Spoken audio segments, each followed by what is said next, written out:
আজ আমরা যাব তারাপীঠ। কিভাবে আপনারা সবথেকে কম খরচে তারাপীঠে যাবেন এবং তারাপীঠে গিয়ে কোথায় থাকবেন তার উপরই আমাদের আজকের ভিডিও। তার জন্য অবশ্যই সম্পূর্ণ ভিডিওটা দেখতে থাকুন।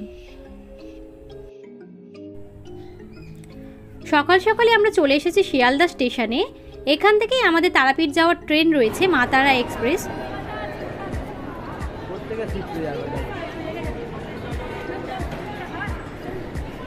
এই মা তারা এক্সপ্রেসে বেশ কিছু জেনারেল কোচ রয়েছে, চলুন আপনাদেরকে সেগুলো এখন দেখিয়ে দিই। এখন আমি চলে এসেছি এই ট্রেনের জেনারেল কোচে। তো এখানে এইরকম দুদিকে বসার জায়গা রয়েছে আর ওপরে এইরকম লাগেজ রাখার জন্য জায়গা রয়েছে। আর জেনারেল ক্লাস কিন্তু যথেষ্ট ফাঁকাও রয়েছে।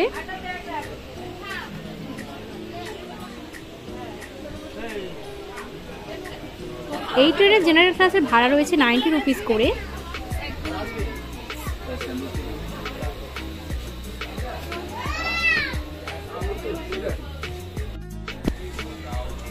তারাপীঠ যাওয়ার একটা one of the best train কিন্তু এই মা তারা এক্সপ্রেস। তার কারণ হলো এই ট্রেনটি শিয়ালদা থেকে খুব সকালবেলা ছাড়ে এবং দুপুরবেলার মধ্যেই তারাপীঠে পৌঁছে যায়।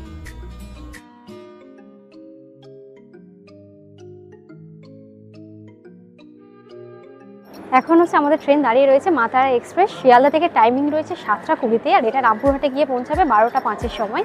এই ট্রেনের মধ্যে 4টে জেনারেল কোচ রয়েছে। কোচগুলো দেখালাম আপনাদের কতটা ফাঁকা রয়েছে। তো এখন সত্যি আফসোস হচ্ছে যে জেনারেল ক্লাসে টিকিট কাটলেই ভালো হতো। তো যাই হোক, স্লিপার ক্লাসে টিকিট আছে, আপনাদেরকে স্লিপার ক্লাসটাও দেখিয়ে দিচ্ছি, চলুন।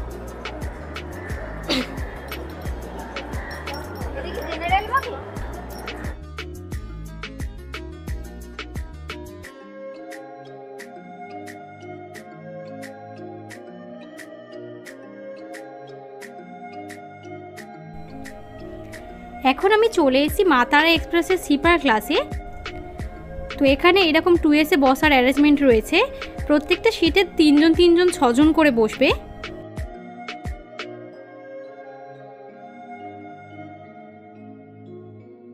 তো 2S সিটিংগুলো এইরকম রয়েছে। তো এখানে হচ্ছে টোটাল 3জনের সিট রয়েছে, ওইদিকেও 3জনের সিট রয়েছে। আর ওপরে হচ্ছে এরকম লাগেজ রাখার জায়গা রয়েছে আর এর পাশে হচ্ছে এরকম চার্জিং পয়েন্ট রয়েছে। আর দুটো সিটের মাঝখানে যথেষ্ট স্পেস রয়েছে আর এখানে নিচেও কিন্তু লাগেজ রাখা যাবে।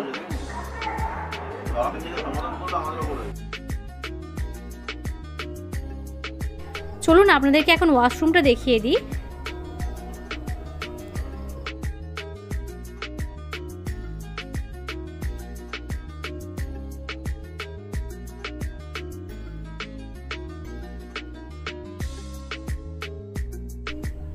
নির্দিষ্ট সময়ের অনেক আগেই ট্রেন কিন্তু শিয়ালদা স্টেশনে দিয়ে দিয়েছে।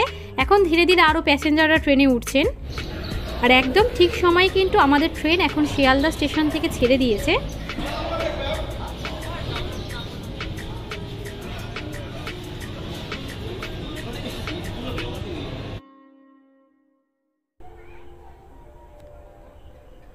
সকাল সকালই হাতে নিয়ে নিলাম 1 কাপ গরম গরম চা আর গরম গরম চায়ের কাপে চুমুক দিয়ে দিতে বাইরের দৃশ্য এখন উপভোগ করছি।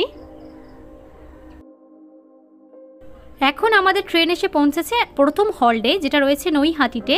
এখানে 2 মিনিটের হল্ট দেওয়া হয়।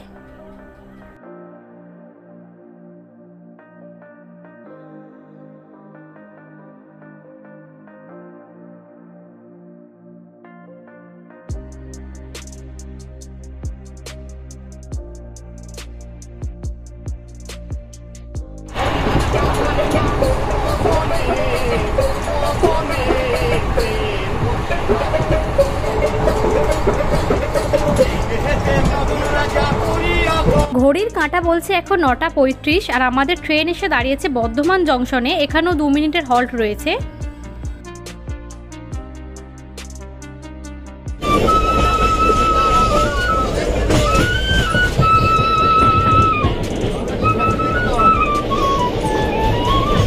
সকাল সকাল ট্রেনের মধ্যে এইরকম শিল্পীরা চারিদিকের পরিবেশকে এক অন্যরকম করে তুলেছে।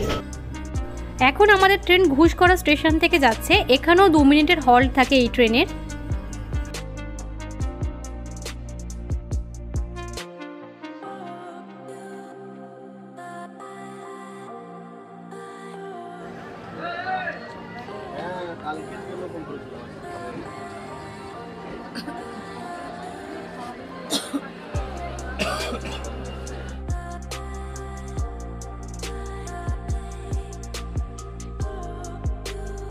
তো এখন ঘড়ি কাটায় বাজে প্রায় 10:30টার মতো। এখানে টাইম ছিল 10টা 28, তো নির্দিষ্ট সময় 2 মিনিট পর কিন্তু ট্রেনটা এখানে ঢুকেছে।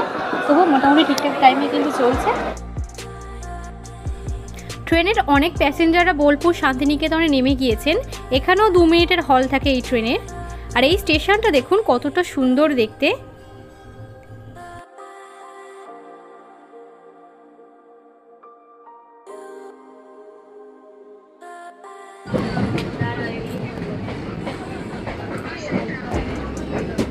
এখন হচ্ছে আমাদের ট্রেন এসে পৌঁছাতে শান্তিয়াতে। পরবর্তী স্টেশন রয়েছে তারাপীঠ রোড। তারাপীঠ রোডে গিয়ে আপনাদের সঙ্গে দেখা হচ্ছে। এখন আমাদের ট্রেন এসে পৌঁছেছে শান্তিয়া জংশনে। এখানে এই ট্রেনের 1 মিনিটের হল্ট থাকে।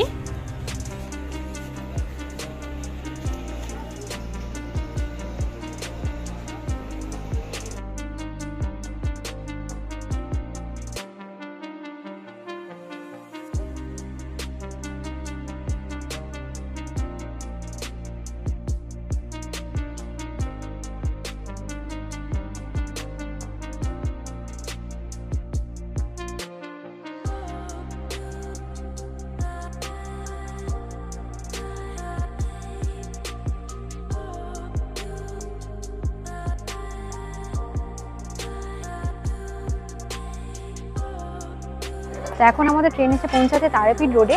তো অনেকে কিন্তু তারাপীঠ যাওয়ার জন্য এখানে নামেন, যদিও আমি কিন্তু রামপুরহাটে নামলে তারাপীঠ রোডেও নামতে পারেন। আর এখানে কিন্তু অলমোস্ট প্রচুর প্যাসেঞ্জাররা নেমে গিয়েছে। এখানে টাইমিং ছিল 11:35, এখন ঘড়ির কাঁটা বলছে 11:40। তো নির্দিষ্ট সময়ের 5 মিনিট পরে কিন্তু ট্রেনটা এখানে পৌঁছেছে। তো চলুন আমি রামপুরহাটে নেমে আপনাদেরকে দেখাচ্ছি।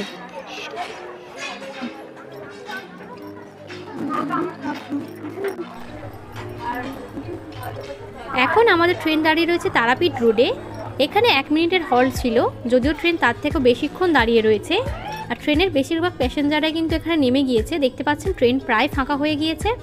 যেহেতু এখান থেকেও তারাপীঠে যাওয়া যায়, তাই অনেক মানুষ তারাপীঠ রোড হয়েও তারাপীঠে গিয়ে থাকেন।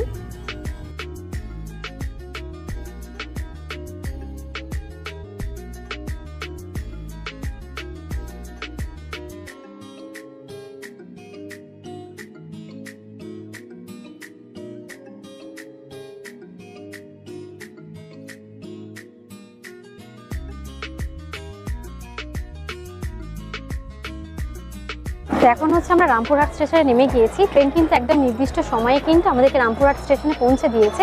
তো আমার মতে তো তারাপীঠ আসার বেস্ট ট্রেন কিন্তু এই মা তারা এক্সপ্রেস। আপনাদের কোন ট্রেন ভালো লাগে সেটা কিন্তু আমাকে অবশ্যই জানাবেন। তো এখন আমরা রামপুরহাট স্টেশনে নেমে গিয়েছি। আমাদের ট্রেন এসেছে 2 নম্বর প্ল্যাটফর্মে। তো তারাপীঠ যাওয়ার জন্য আপনারা এই ওভারব্রিজটা ক্রস করে 1 নম্বর প্ল্যাটফর্মে চলে আসবেন।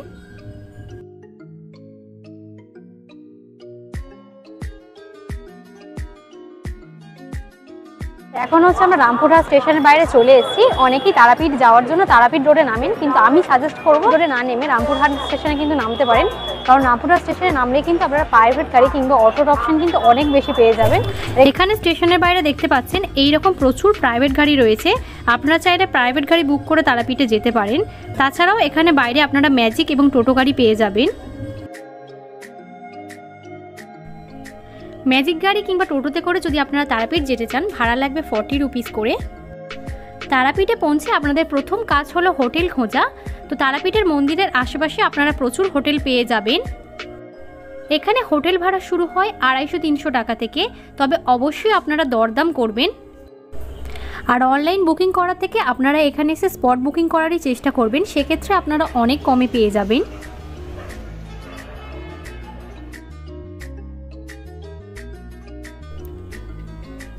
আর মন্দিরে পুজো দেওয়ার ক্ষেত্রে আপনারা চেষ্টা করবেন খুব সকাল সকাল পৌঁছে যাওয়ার, যেহেতু এখানে পুজো দেওয়ার জন্য যথেষ্ট লম্বা লাইন পড়ে, তাই আপনারা যত সকালবেলা যাবেন ততই ভালো হবে। অনেকেরই ধারণা আছে তারাপীঠে এসে নিজে থেকে পুজো দেওয়া যায় না, এটা কিন্তু একদমই নয়। আমরা নিজে থেকে এসেই তারাপীঠে পুজো দিয়েছি, এবং আপনারা কিভাবে একদম সহজে তারাপীঠে এসে নিজে থেকে পুজো দিতে পারবেন, কোথায় থাকবেন, কোথায় ঘুরবেন, সমস্ত কিছুর ওপরেই আমাদের চ্যানেলে ভিডিও রয়েছে। আপনারা চাইলে সেই ভিডিওটাও দেখতে পারেন।